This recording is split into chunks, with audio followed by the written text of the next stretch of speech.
سے صدی تک جو حقدار امیدوار پہنچ چکے ہیں، حاضرین مجلس کی جو کربار فقار بزرگ آباء و اجداد جن کا نام میں نے لیا خصوصیت کے ساتھ اور عمومی طور پر اس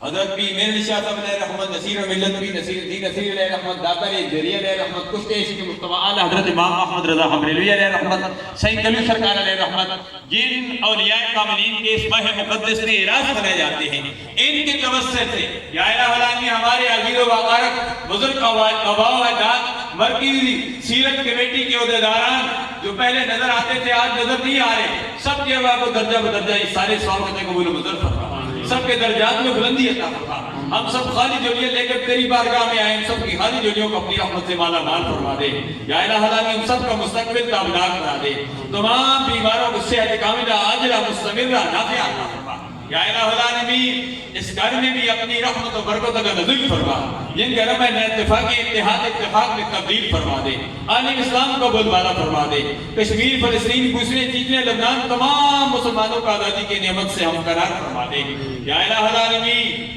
اس ملک و ملت کی حفاظت فرما، افواج پاکستان جو ہماری اس ملک پاکستان کی سرحدوں کی حفاظت فرما رہی ہے، یہ افواج پاکستان ہمارے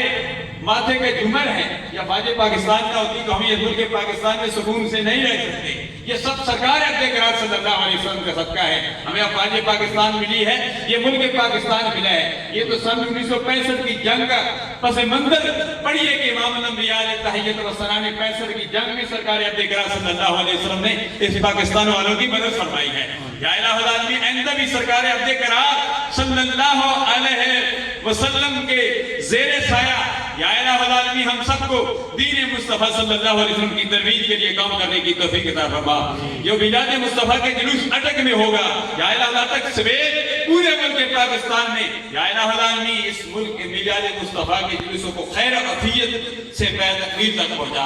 انتظامیہ جو ہمارے ساتھ تعاون کرتی ہے، ڈی سی صاحب، ڈی پی او صاحب، تمام انتظامیہ کو بھی مزید ہمت و استقامت عطا فرما، یا اللہ ہم امن والے لوگ ہیں، یا رسول اللہ